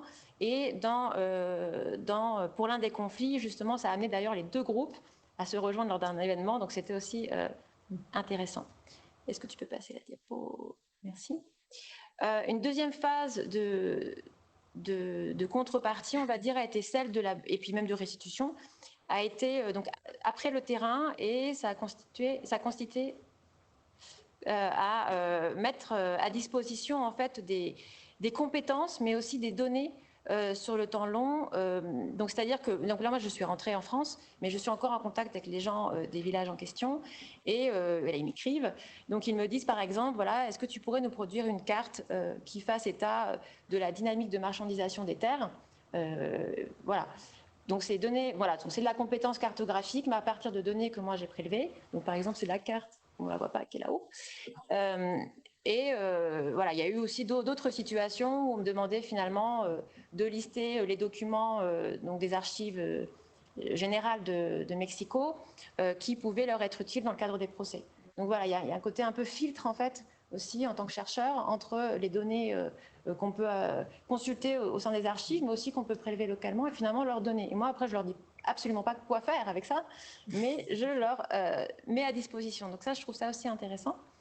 Et la dernière phase de restitution, elle n'a pas encore eu lieu, donc ça concerne plutôt l'après-thèse, et il s'agira, je pense, de restituer en fait des données un peu plus conséquentes, en particulier des compilations d'archives et de récits de l'histoire orale à travers la réalisation de livrets en fait sur l'histoire des lieux. Et ça me tient à cœur parce que c'est quelque chose qui m'a été demandé de manière assez explicite. Et dans un cas d'étude, donc ils avaient déjà un livret qui a été réalisé en 1955 par l'instituteur du village qui avait fait des entretiens avec les anciens, et ça aboutit donc à ce livret. Ils en sont tous très fiers. Et ils m'ont demandé en fait d'actualiser ça avec les anciens d'aujourd'hui. Et je trouve que c'est assez intéressant aussi parce que ça leur donnera aussi des outils pour comprendre la situation de conflit dans laquelle ils sont, et avec une profondeur historique, ce qui parfois manque en fait, parce que quand on est dans l'opposition immédiate, on oublie que finalement le conflit il vient de loin, il a muté. En même temps que les groupes en fait qui s'opposent localement, et c'est vrai que pour le comprendre, on ne peut pas s'arrêter vraiment à l'échelle de temps, on ne peut pas s'arrêter au conflit contemporain finalement, parce qu'il y a eu d'autres phases antérieures qui expliquent la situation actuelle. Donc ça, je trouve ça aussi assez intéressant. Donc voilà, on est toujours en contact, donc moi c'est sûr je vais retourner dans ces villages-là, j'ai aucun doute là-dessus. Donc voilà, je passe la parole à Cécilia. Alors, très vite fait aussi pour qu'on puisse passer à ce moment d'échange avec vous. Vu que je suis psychologue, pour moi, la restitution, elle se pose autrement. C'est-à-dire, ce qui, je peux dire, récolter, ce que j'ai récolté avec ces gens-là, c'est quand même la vie intime. Et donc, dans la déontologie de la psychologie, on prévoit un entretien de restitution personne par personne. Donc, moi, j'ai fait 3 entretiens et il y avait un 4e entretien de restitution. Et on est en train de vous dire ici que nos activités scientifiques, elles ne sont pas exactement si neutres qu'elles devraient, ou tous ces paradigmes scientifiques demande, parce que justement, une fois sur place, on finit par, d'une certaine manière, être engagé d'un côté ou dans l'autre. Peut-être malgré nous, voilà. Il y a toute cette... ces côtés-là, ou tout simplement parce que ça rejoint des mécanismes historiques qui étaient déjà là avant nous. Voilà. Et donc, pour moi, trouver une méthodologie qui pouvait prendre en compte toutes ces questions éthiques et donc la restitution aussi, c'était ma défense. Hein, parce qu'une méthodologie, c'est une bonne défense de chercheurs et de chercheuses aussi. Moi, j'ai choisi la méthodologie de théorisation ancrée, qui c'est très à la mode, c'est-à-dire on fait la collecte en même temps que l'analyse. C'est énormément de boulot, je ne vous cache pas, c'est-à-dire on fait l'entretien, par la suite on fait la transcription de cet entretien, on commence une codification et un autre entretien arrive. Et on continue l'analyse et on fait la comparaison et un troisième entretien arrive. C'est que ça veut dire qu'au fur et à mesure que les entretiens commencent à se passer, je peux aussi avancer mes hypothèses et les tester, on va dire comme ça, avec les gens par la suite. Et c'est vraiment donc une théorie à la fin construite complètement à partir des paroles des gens. Et quand tu dis 3, 4 entretiens, c'est avec une personne. Une seule personne, exactement. Avec une personne, j'avais 3 entretiens et un quatrième qui était les restitutions, le quatrième entretien des restitutions. Et donc, à un moment, j'avais une certaine base de comparaison d'entretiens que j'ai débuté en ligne grâce à cause de la Covid. Et au moment où je suis allée dans les villages les plus lointains et où tous ces scénarios de violence étaient sur place, et j'avais de quoi restituer à un énorme groupe. Donc les groupes leaders et quelques autres acteurs qui travaillent avec les indigènes étaient sur place et j'ai pu à ce moment-là faire une restitution collective dans ces deuxièmes moments des terrains. Voilà, donc c'était aussi la manière que j'ai trouvée par la méthode d'inclure toutes ces questions éthiques, peut-être parce que j'étais confrontée au comité d'éthique, ou tout simplement parce qu'il y a la déontologie des chaque discipline qui nous impose cela. Et je passe la parole à Annie pour notre conclusion. Donc pour conclure très brièvement, on a vraiment voulu aborder ici différentes thématiques et surtout les incarner en fait à travers nos expériences. Donc c'est ça vraiment qui nous a semblé intéressant. Il nous semble justement que le partage d'expérience en fait est une manière de sortir de certaines impasses et de mieux comprendre aussi la spécificité de nos enquêtes. Et quand on a échangé justement sur nos expériences, on s'est rendu compte d'accord, ça rend aussi mon enquête spécifique, parce que je pensais que c'était peut-être finalement ce que tout le monde faisait, ou que tout le monde était traversé par les mêmes questionnements. Pas exactement. Donc c'est très intéressant de voir les expériences les unes à travers les autres. Et c'est d'autant plus vrai qu'on n'est pas nécessairement préparé à faire du terrain, comme le disait Emma. Donc il y a néanmoins de plus en plus de formations proposées actuellement par les ED, justement relatives aux enjeux éthiques et à la pratique de recherche. Il y a des réseaux, donc comme PhD Foncier, il y a CoSud. Donc je pense qu'il ne faut vraiment pas hésiter à y participer et à partager ses doutes. Donc ce qu'on a présenté n'est pas exclusif aux études foncières, mais ces questions se posent peut-être plus particulièrement car le foncier est finalement souvent au cœur des conflits, des rapports politiques et aussi des situations de violence, en particulier dans les Suds.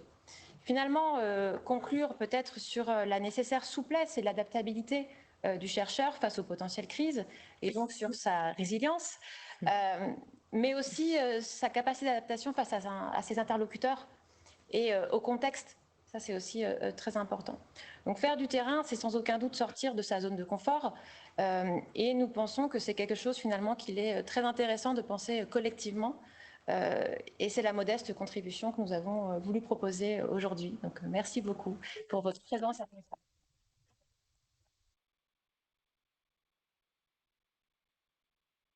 Donc, on peut peut-être maintenant ouvrir la discussion avec la salle. Nous, on a vraiment pensé cet atelier comme un espace d'échange et de partage d'expériences. Donc, sentez-vous libre de Voilà.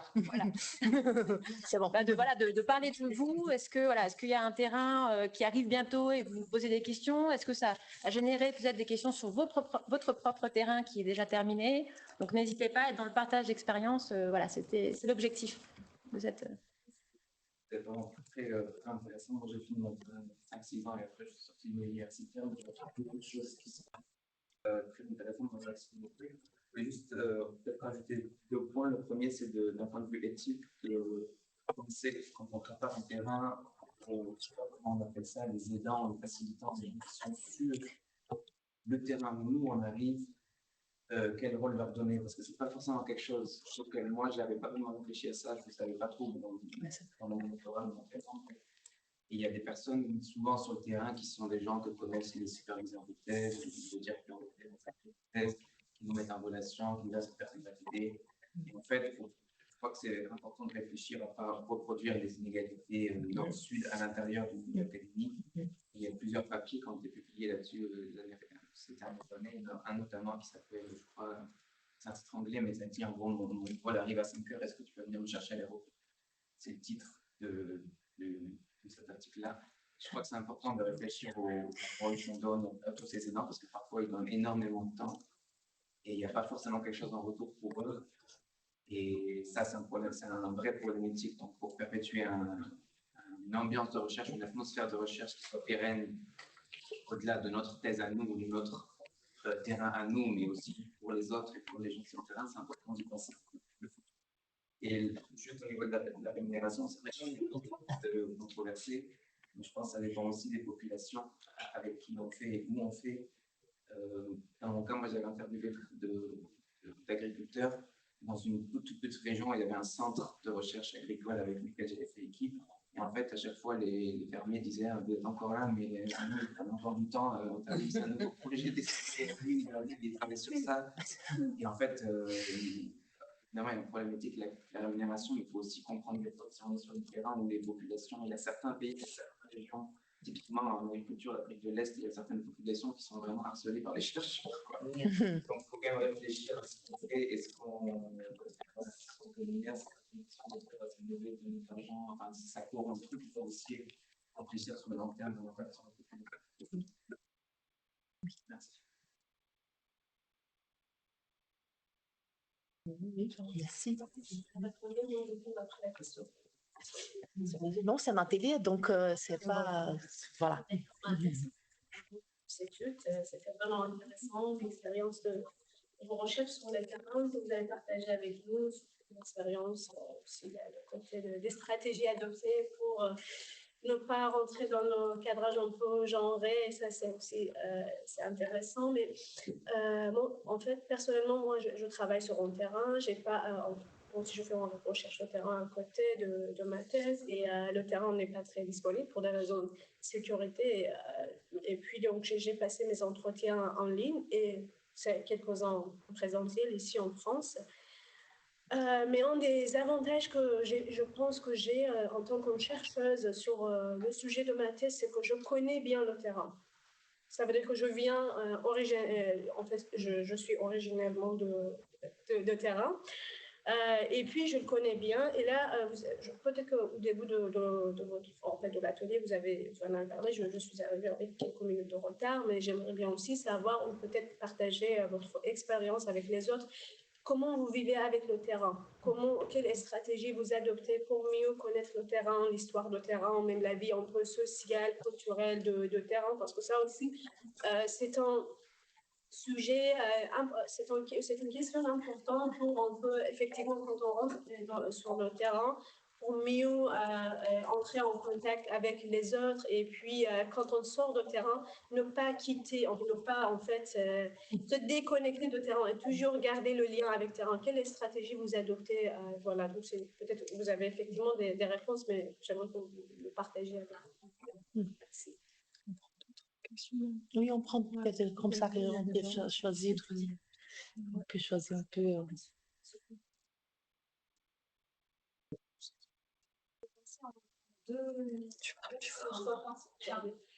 Par rapport à la restitution de la recherche, il y a la restitution qu'on veut faire pour soi et pour l'autre, par rapport à la relation qu'on a pu tisser avec les interlocuteurs, terrain. Là, on y pense depuis le début et parfois, ça ne se fait pas exactement comme on voulait que ça se passe. Pour l'anecdote, moi, je voulais faire des films avec des acteurs, des jeunes, des adolescents. Ça a très bien marché dans plusieurs terrains et dans un village en Amazonie, en fait, l'ordinateur, il a lâché avec l'humidité. Donc, je ne pouvais pas montrer les images qu'ils étaient en train de faire. Donc, la question technique, elle est venue. Et en plus, il n'y avait qu'une prise électrique pour le village. Donc, tout le monde se battait pour changer de téléphone portable. Donc, mes batteries d'appareils photo, en bref. Donc, du coup, là, la restitution que j'avais anticipée, elle n'a pas pu fonctionner. Donc, on a séparé dans le temps. Et donc, ça, c'est la restitution que je pense qu'on fait soit pour, on va dire, se sentir en adéquation avec notre cadre éthique, mais il y a aussi la restitution qu'on veut au niveau institutionnel. Je pense que c'est deux choses différentes. Parce que l'institution nous demande d'autres choses, d'autres formats, que ce soit un protocole de site, que ce soit qu'est-ce que vous allez rendre, est-ce que vous allez rendre votre thèse. Ça, souvent, on l'a dit. Il va falloir rendre votre thèse auprès des acteurs, alors que ce n'est pas forcément pertinent. Oui. Pour beaucoup d'acteurs, on m'a demandé soit des livrets, soit les vidéos, mais la thèse, ils n'en veulent pas. Ils ont déjà vu d'autres anthropologues qui se tenaient avec leur thèse. C'est dans un coin rempli de poussière. Ils ne comprennent pas le français, donc je traduis entièrement la thèse. Et puis en plus, ils n'en voient pas l'utilité. Je pense que voilà, il y a deux formats d'institution en français. Et la deuxième chose, vous avez insisté sur la difficulté d'accès au terrain, comment on s'adapte, comment on pense cet accès au terrain. Mais la difficulté de continuer le terrain, je pense qu'elle est aussi assez présente. Parce que des fois, il y a un temps assez distancé entre le temps où on va écrire notre thèse, on va chercher des débouchés et ensuite on va retourner sur le terrain. Il peut se passer plusieurs années, surtout si c'est le Covid au milieu. Donc, comment on pense cette continuité, comment on crée des liens à distance. Je pense que c'est aussi un enjeu.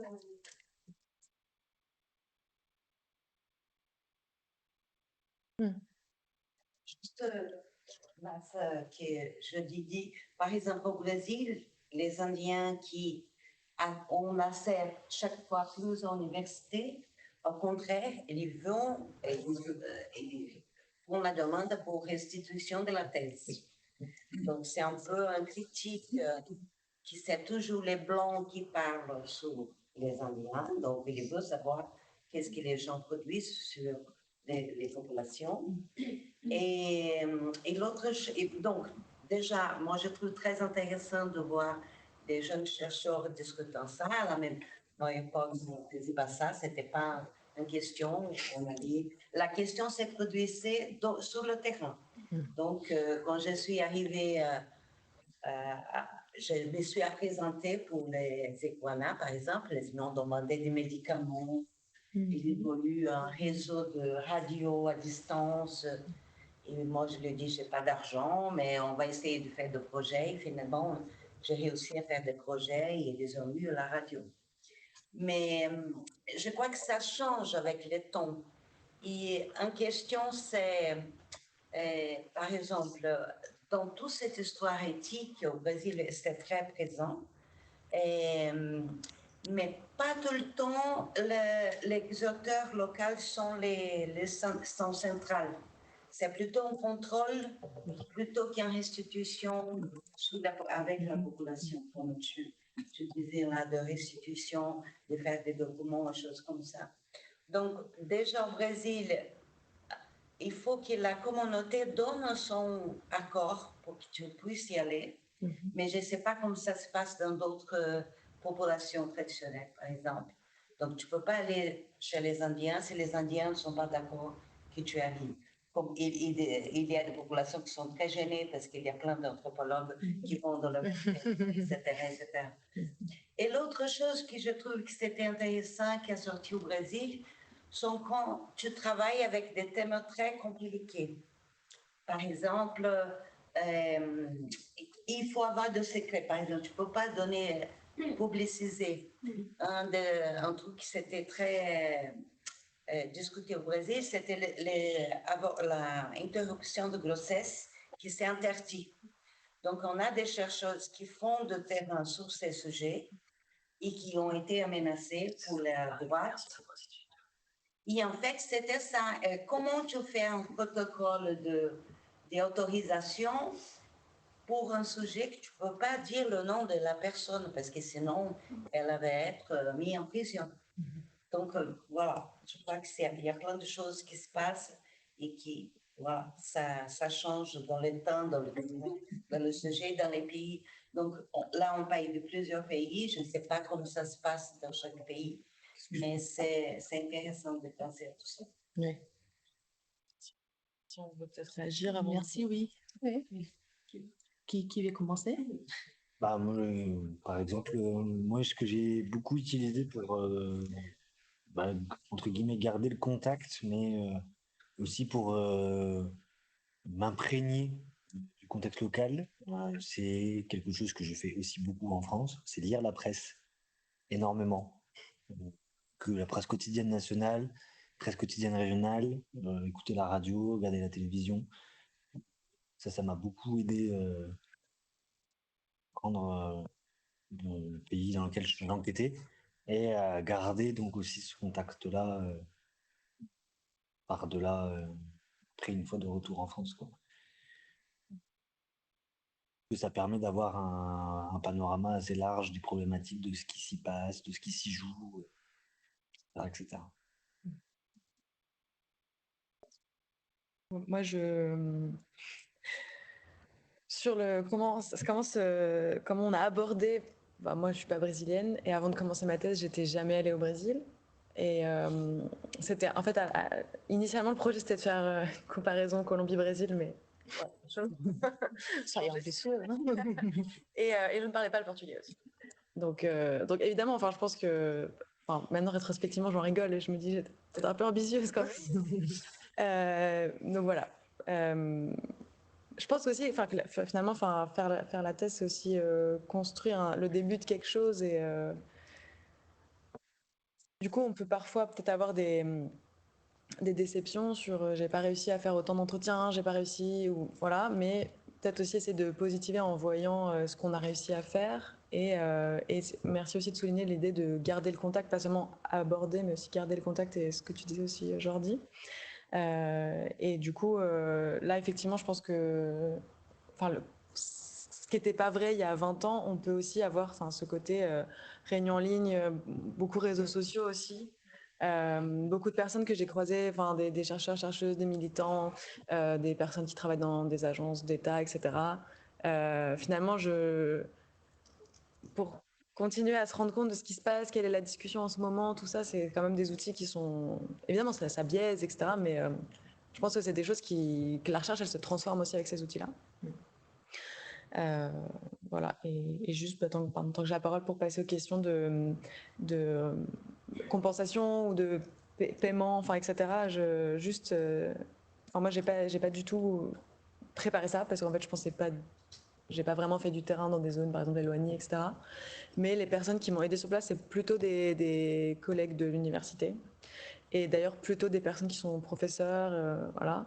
Donc, moi, j'ai dit, je suis très reconnaissante que vous ayez pris ce temps-là, voilà, même Hélène, etc. Et par exemple, un collègue professeur à Santalem, il m'a expliqué, moi, en fait, si on trouve la bonne entrée et qu'on travaille avec les gens, où on a vraiment des entrées communes, il y a vraiment ce côté win-win, quoi. Il m'a dit, nous, on est d'ici, on est sur le terrain, et toi, tu arrives avec des questions que nous, on se pose peut-être pas. Donc nous on t'aide, tu connais pas, je vais faire des entretiens avec toi, etc. Mais toi aussi tu apportes aussi à nos recherches. Donc bon, il y a cette idée-là. Et juste signaler que l'an dernier, donc la plénière de fermeture, c'était tracer des perspectives pour la recherche sur le développement aussi de demain, voilà. Et Anne-Laure Mahé, qui est politiste et qui est intervenue, a choisi de parler de cette question de la rétribution. Et donc, son intervention, je l'ai trouvée vraiment très riche. Je ne sais pas si elle en a fait un papier ou quoi, mais en tout cas, son intervention est visionnable. Et c'est vraiment des choses qui sont en cours de réflexion, puisque en préparant l'atelier, on a trouvé qu'il y avait actuellement un appel à contribution dans la revue Terrain et Travaux. L'appel est ouvert jusqu'en février 2024, donc après, il y aura un numéro. Et le titre, c'est Rétribuer, inciter, dédommager les compensations financières et matérielles dans les enquêtes. Donc voilà, c'est vraiment en cours aussi de recherche. Mais alors, je pense que dans cet atelier, on a voulu peut-être montrer à quel point les expériences sont justement très, très différentes. Et c'est vrai qu'au Brésil, maintenant, il y a quelque chose qui bouge du côté des études, des coloniaux, etc., des genres.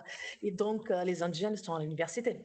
Et ils veulent non seulement avoir la thèse, mais ils veulent même nous poser la question, est-ce que vous avez vraiment le droit d'enquêter sur certaines choses?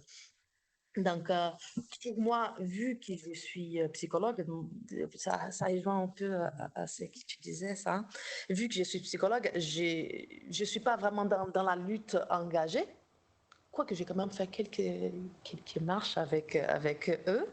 Mais j'étais là vraiment pour en disant, j'ouvre mon cabinet d'une certaine manière, même si je ne continue pas en tant que psychologue clinicienne. Et ça, c'est quelque chose qui prend une vingtaine de pages de ma thèse, d'expliquer la position psychologue et psychologue chercheuse, psychologue clinicienne, parce que je ne suis pas là et je ne peux pas continuer, justement. Je ne peux pas, par la suite, et mon sujet de thèse, c'est le suicide et l'addiction. Donc, si j'ouvre beaucoup trop, je suis plus là. Voilà, en tant que psychologue, j'ai aussi la responsabilité de ma discipline. Il y a eu des entretiens que j'ai dû arrêter. Il y a des choses que j'ai dit, bah voilà, merci beaucoup, et c'est bon. Je me suis arrêtée là-bas parce que je savais que je ne pouvais pas continuer par la suite. Donc oui, les terrains changent, les disciplines et les sujets des recherches changent. Et juste pour l'anecdote, au Brésil, il faut aussi regarder Instagram. D'accord, pour connaître la population. D'ailleurs, si vous aussi, si vous voulez connaître un tout petit peu le Brésil, prenez une centaine de personnes, on publie tout, vraiment du petit-déj jusqu'au soir. Et c'est très, très, très, très, très engagé en ce moment. Donc, Ça permet de vivre avec le terrain. Ouais. De partager. Oui. Pour compléter un peu ce qui vient d'être dit, par rapport à ton commentaire, Sarah, moi, c'est vrai que j'ai eu l'avantage en fait de l'enquête sur le temps long. Donc, tu peux prendre le temps. Et ça, c'est quand même un luxe, clairement, d'être vraiment sur place, de voir comment les gens interagissent, de voir à quelle période de la journée ils se regroupent, où ils se regroupent. Sur cette place publique, d'accord, il y a quelque chose de politique qui se passe à tel moment de la journée. Donc, on peut davantage s'imprégner en fait de la vie locale et des codes. Et ça, clairement, c'est un avantage quand même énorme parce que ce sont des sociétés, dans mon cas, qui sont complètement différentes, évidemment, à ma culture, même voilà, à ma manière de penser aussi le politique. Et ça, c'était très intéressant. Et pour poursuivre avec le commentaire de Jordi, sur justement comment maintenir le contact après le terrain, cette enquête sur le temps long, je pense, est un avantage aussi pour garder contact parce qu'on développe des relations qui dépassent le cadre professionnel. Et il y a un avantage aussi dans les zones rurales du Mexique, c'est que là, les réseaux sociaux, tout le monde a WhatsApp. Non, mais c'est assez impressionnant parce que même le paysan qui a 78 ans, qui a une maison en adobe, etc., il a WhatsApp. Il a WhatsApp. Du coup, on est tout le temps en contact. Donc là, il va y avoir bientôt la fête des morts au Mexique. Je sais que je vais recevoir des photos, des plats traditionnels qu'ils vont me faire. C'est au contraire, on a beaucoup de contacts aujourd'hui. mais c'est hyper chouette. Et puis, déjà, humainement, ça donne aussi du sens à tout ça. Et d'ailleurs, il y en a même qui sont venus me voir à Paris. Donc, il y a vraiment un échange sur le temps long. Surtout qu'il y a un de mes terrains que j'avais commencé lors de mon master, donc en 2018. Donc maintenant, ça fait des années qu'on se connaît. Et puis aussi, ils me tiennent au courant. J'ai mes espions. Non, mais, du coup, là, il y a eu un renouvellement des membres du bureau agraire et voilà, on m'a tenu au courant et c'est passé ça. C'est un tel qui a été élu. Donc voilà, après, le terrain doit aussi s'arrêter parce que on doit rédiger la thèse. Mais ça permet de voir un petit peu comment les dynamiques se poursuivent parce que les conflits ne sont pas du tout terminés. Il y a des choses justement qui se passent encore et c'est quand même assez intéressant, surtout dans la perspective aussi de continuer avec ces espaces-là, parce que quand on a la chance de les connaître après aussi bien, on a envie de poursuivre. Donc peut-être que je vais travailler après sur d'autres zones, mais peut-être que dans 15 ans, je vais aller voir ce qui s'y passe et comment ça a évolué. Ça, c'est vrai que c'est un truc peut-être plutôt l'avantage normalement de l'anthropologue, ce luxe-là, d'avoir un contact vraiment très prolongé sur 10 ans, voire plus avec les villages. Mais voilà, c'est l'avantage. Oui. Merci beaucoup pour ces belles communications. Moi, juste un point d'attention par rapport à la relation entre chercheurs et les enquêtés. En fait, quand vous faites de la recherche, quand vous faites des immersions sur le terrain, vous observez vos enquêtés, mais en même temps, vous aussi, en tant que chef, vous Oui. observez. Oui. Souvent, on a dans la tête l'idée que voilà, c'est nous qui sommes sur le terrain, c'est nous qui faisons l'observation participante sur les, entre guillemets, les objets, les enquêtés, je veux dire. Et tout en oubliant que derrière, il y a cette relation-là également, parce que nous sommes également observés par les enquêtés. Donc, c'est une relation quand même d'enquête également que eux aussi vont faire à votre endroit. Donc, mon point d'attention, c'était plus par rapport à cette relation-là, par rapport également aux différents sujets sur lesquels vous travaillez, parce qu'il peut arriver souvent que dans certains sujets, que les chercheurs puissent se compromettre entre guillemets, donc en ayant de l'empathie par rapport à une thématique bien donnée, par exemple, si c'est je donne l'exemple des questions LGBTQ, etc. Donc, vous pouvez vous confondre par rapport à ce sujet-là en ayant de l'empathie à l'endroit de ces enquêtés-là. Et moi, sur le plan éthique de recherche, je me dis que le chercheur ne doit pas avoir de l'empathie, parce que ça peut constituer un biais dans la recherche. Donc, je me demande comment est-ce que vous avez su un peu gérer cette question-là, cette relation-là, en fonction de vos différents terrains et de vos différents sujets d'études? Est-ce que vous ne vous êtes pas senti empathique au point d'être vraiment mobilisé ou de prendre position par rapport à c'est un point d'attention extrêmement important dans la recherche. On a vu les anthropologues qui ont fait des enquêtes sur les drogués, qui ont fini par devenir des drogués eux-mêmes. Je pense aux États-Unis. Donc, ça, c'est des choses qui arrivent en fait. Ouais, le dernier point, c'était une question de lecture. Nigel Barley, un anthropologue congolais, vous l'avez peut-être lu, mais c'est vraiment formidable. On nous à lire sur le Banja.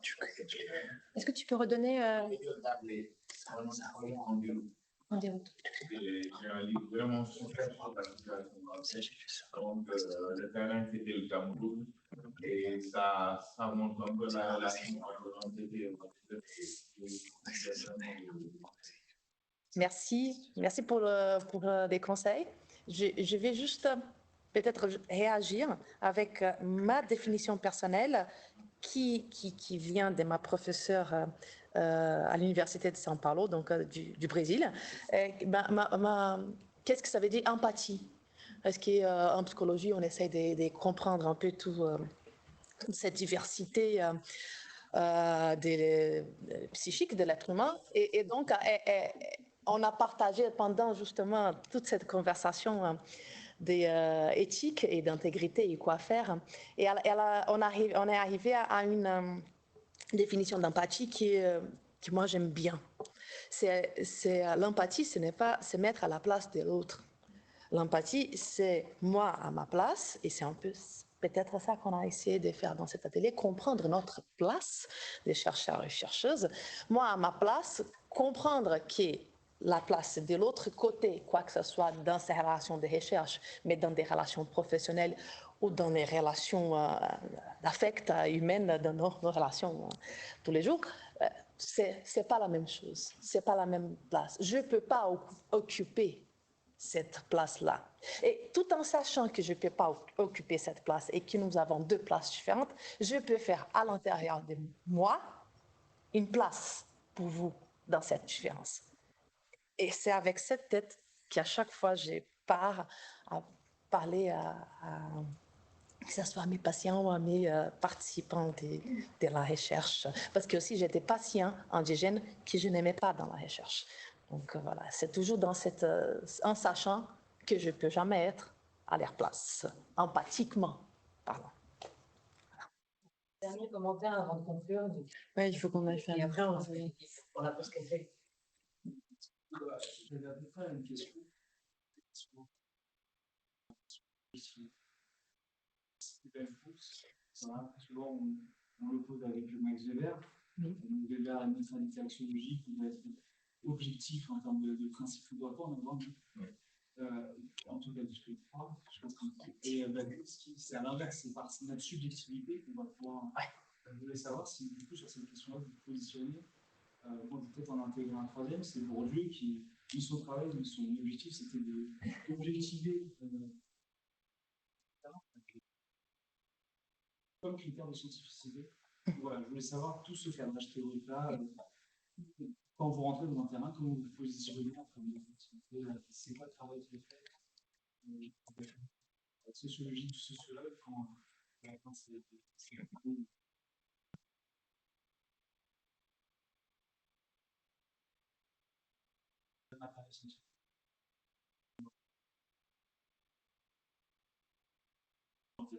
Oui, oui. On parlait autour d'un café, je pense. Pour moi, donc c'est moi qui a cité Bell Hooks comme ils ont montré, que j'ai envie en fait de ravir rapidement. Oui, pour moi, ce n'est pas possible d'arriver sans notre propre subjectivité. Mais je suis psy aussi, donc voilà, il est à ses côtés aussi. Par contre, ça ne veut pas dire qu'on ne doit pas chercher une certaine manière l'objectivité ou la scientificité, qu'on m'a demandé d'ailleurs avec Tampon. Et pour moi, c'est la méthode. Ma sortie éthique à chaque fois, c'est avoir vraiment carrément une méthode, un protocole de recherche réfléchi et qu'on va d'ailleurs adapter. C'est ça qu'on a dit à quelques reprises. Mais avoir aussi la souplesse à l'intérieur du protocole. Et donc, c'est une manière d'avoir une objectivité, parce qu'il y a un protocole, il y a une méthode, il y a des gens qui ont déjà écrit là-dessus. On peut comparer nos recherches, mais sans nier justement cette place qu'on joue à chaque fois, historique, sociale, genrée, etc. Peut-être que vous voulez aussi réagir? Ouais, rapidement, moi j'ai souvent été confronté à ces questions-là. Je viens de la science politique. J'ai démarré une thèse qui travaillait en fait sur les liens entre enjeux environnementaux et politiques foncières. Et au début, on m'a souvent taxé de normativité. Souvent fait ce procès-là, en tout cas pendant les 3 premières années, notamment lors d'un comité de suivi individuel de thèse qui n'a pas été marrant pour moi.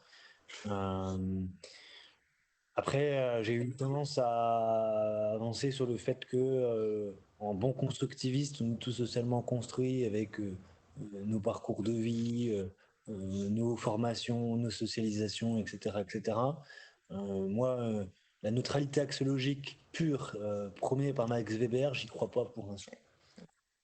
Très clairement, ça engage que moi, mais clairement, j'y crois pas. Après, en termes de production scientifique, là où on peut tendre vers une certaine objectivité, c'est comment on se positionne dans les sous-champs théoriques de nos disciplines et comment on discute avec les débats théoriques de nos disciplines. Moi, je fais de la sociologie de l'État, du capitalisme.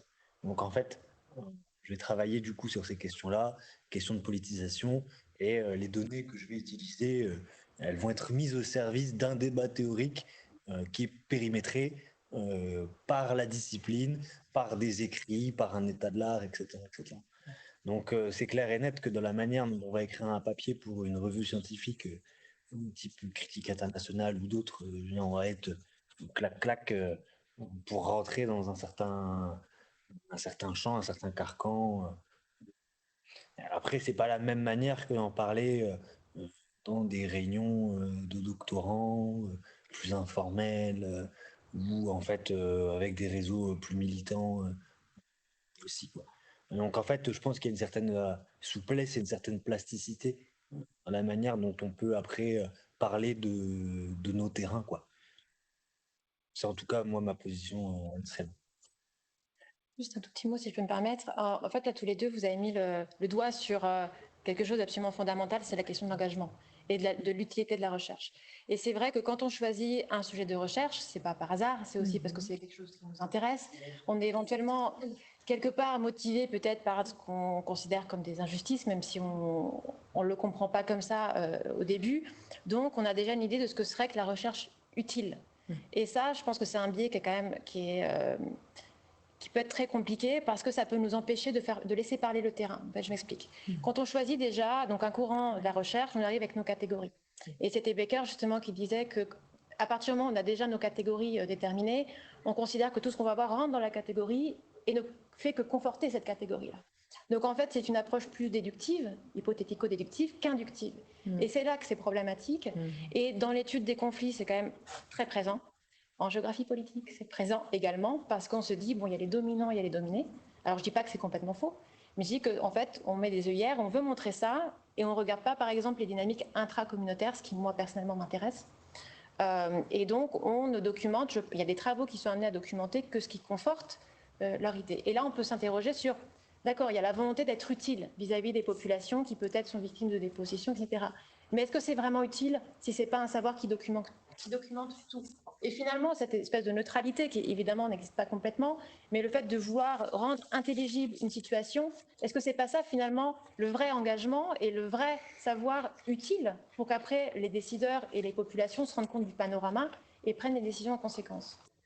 Voilà, enfin, que ça m'inspire. Ouais. Attends, c'est bon. Oui, on continue au café.